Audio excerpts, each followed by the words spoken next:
साल से लिख रही हूँ। जन्मभूमि मुरादाबाद है, लेकिन कभी यहाँ परफॉर्म करने का मौका नहीं मिला, कभी कुछ सुनाने का मौका नहीं मिला। जब लिखना शुरू किया, जब समझ पाई कि लिखती हूँ, तो मैं दूसरे शहर में थी। तो आज का दिन मेरे लिए एक तो इसलिए स्पेशल है कि मैं अपनी जन्मभूमि में परफॉर्म कर रही हूँ। और दूसरी चीज़ ये, अभी मैंने देखा कि 2 बच्चियों ने परफॉर्म किया, उनकी मदर थी, एक आपने परफॉर्म किया, बहुत सुंदर। मेरी मदर भी आए, मैंने अपनी मदर के सामने आज तक कभी कोई कविता नहीं पढ़ी है। ये पहली दफ़ा होगा कि मैं अपनी माँ के सामने कोई कविता पढ़ूँगी। तो ये उनको डेडिकेटेड है। बहुत अलग अलग शहरों में परफॉर्म किया मैंने, बहुत सारे लोग देखे, लेकिन यहाँ की पब्लिक सच में बहुत सुंदर है। तो एक बार ज़ोरदार तालियाँ अपने लिए बजा लीजिए। तो जैसे मैंने बताया, मेरी जन्मभूमि है, यहाँ से मैंने अपना जीवन का सफ़र शुरू किया। तो सबसे पहली कविता सबसे पहले पढ़ूंगी आपके सामने, जो मैंने सबसे पहले लिखी थी। थोड़ा सा अपने बारे में बता देती हूँ। मैं हर किसी लेखक का ना एक पेन नेम होता है और लिखने का एक तरीका होता है, एक मोटिव होता है लिखने के पीछे। तो मेरा है कि मैं ये सोचती हूँ कि जो कलम होती है उसका कोई जेंडर नहीं होता, कोई लिंग नहीं होता, वो मेल फीमेल नहीं होती। एक शायर, एक लेखक जो भी होता है, तो मैं उन मर्यादाओं से थोड़ा सा ऊपर उठ के, उन बंधनों से थोड़ा सा ऊपर उठ के लिखने की कोशिश करती हूँ। इसलिए मेरी में ना कभी कविताओं में करता हूँ भी हो जाता है, कभी करती हूँ भी हो जाता है। तो मैं सोचती हूँ कि मैं उसमें अपने आप को बांधूँ ना।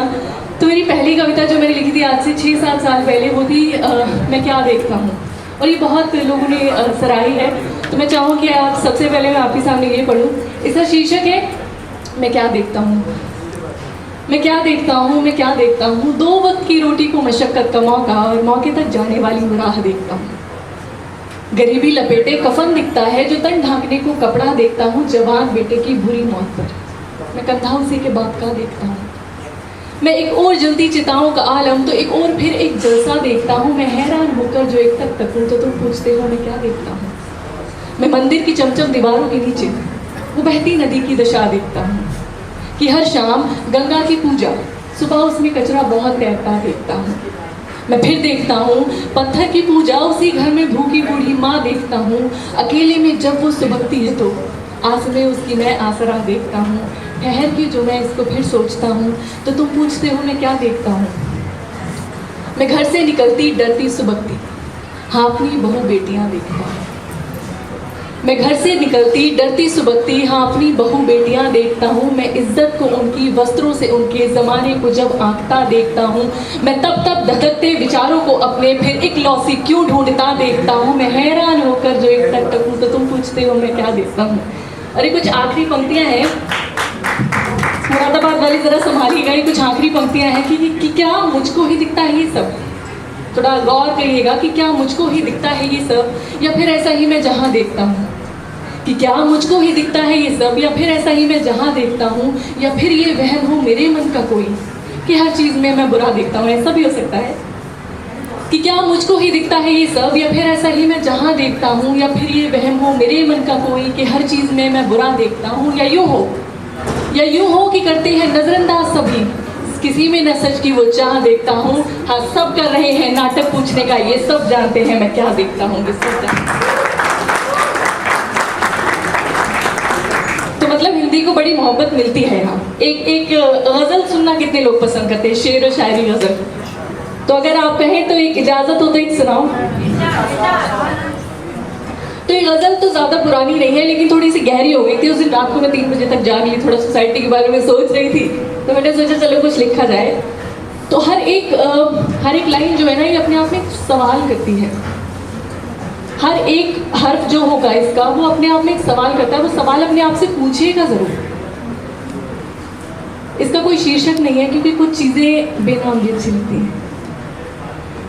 तो पहला शेर यूँ है कि टूटे चरागों को जलाया जाए तो क्या हो। दिवाली अभी गई है ना, बचे होंगे चराग बहुत सारे। कि टूटे चरागों को जलाया जाए तो क्या हो, दुश्मनों को दावत पे बुलाया जाए तो क्या हो। आखिरी वक्त तलक आखिर छुपाना ही क्यों, आखिरी वक्त तलक आखिर छुपाना ही क्यों। उससे पहले ही राज बताया जाए तो क्या हो। उसको जिस मर्ज का नुस्खा मालूम नहीं, अक्सर लोग दूसरों की कमजोरियां देखते हैं कि उसको जिस मर्ज का नुस्खा मालूम नहीं, उसको वो रोग लगाया जाए तो क्या हो। और दूर बैठा वो फलक चूर है, गुरूर में अपने घमंड किसी का भी अच्छा नहीं होता। कि दूर बैठा वो फलक चूर है गुरूर में अपने, आसमान जमीन पिलाया जाए तो क्या हो। कब्र से कौन भला वापस आया है, कोई नहीं। कब्र से कौन भला वापस आया है, प्यार पहले ही जताया जाए तो क्या हो। और एक लाइन अपने देश के लिए कि कब्र से कौन भला वापस आया है, प्यार पहले ही जताया जाए तो क्या हो। अपने दिलबर से मोहब्बत तो सबने की है, मुल्क से इश्क निभाया जाए तो। कुछ चंद लाइन बची हैं कि वो जो ताउम्र बचाता रहा इज्जत अपनी, वो जो ताउम्र बचाता रहा इज्जत अपनी, उस पे इल्ज़ाम लगाया जाए तो क्या हो। जो कभी होश में बोला नहीं सच कोई, उसको एक जाम पिलाया जाए तो क्या हो। सारी सच बात मिलाएंगे। ये थोड़ा सा यूथ है समझेगा कि उड़ती अफवाह बना देती हैं सरकारें। आजकल तो सोशल मीडिया का ज़माना है कि उड़ती अफवाह बना देती है सरकारें, सच को बाजार में लाया जाए तो क्या हो। और उसको लगता है मिले हैं सब दुख, बस उसको, हम सबको लगता है कि उड़ती अफवाह बना देती हैं सरकारें, सच को बाजार में लाया जाए तो क्या हो। उसको लगता है मिले हैं सब दुख, बस उसको अखबार दिखाया जाए तो क्या हो। और ये दो लाइन आप लोगों के लिए कि क्यों किसी और में ढूंढे किस्मत अपनी, क्यों किसी और में ढूंढे किस्मत अपनी, खुद का किरदार बनाया जाए तो क्या। आज पेडिस्टल मिला है तो एक छोटी सी बात बोलना चाहती हूँ। मैं कभी नहीं कह पाई, मेरी मदर मेरी कलम के पीछे मेरी प्रेरणा है, आज बैठी है।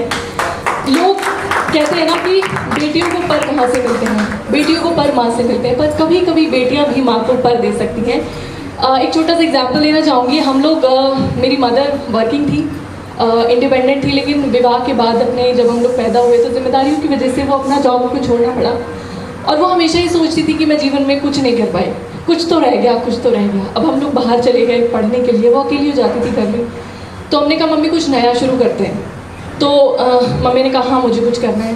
एट द एज ऑफ, ऐसे वुमेंस की एज नहीं बता लीजिए, बट शी इज़ 50 प्लस पे मेरी मदर ने अपना स्टार्टअप किया है पहला, और 1 साल हो चुका है।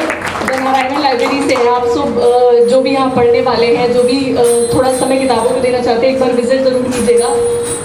ये बहुत बड़ी चीज़ है कि 50 की एज पे आकर एक शुरुआत करना, और उनको देखकर आप यकीन नहीं मानेंगे कई लेडीज़ जो अपने घर में ना उनके हस्बैंड्स अर्निंग थे या बच्चे अर्न करते थे, वो भी कहती हैं कि यार खुद इंडिपेंडेंट होना बहुत ज़रूरी है। तो मेरे पंख, मेरी कविताएं, मेरा जीवन सब मेरी माँ को समर्पित है। तो इस बार अपनी अपनी मदर्स के लिए एक बार जोरदार तालियों। बहुत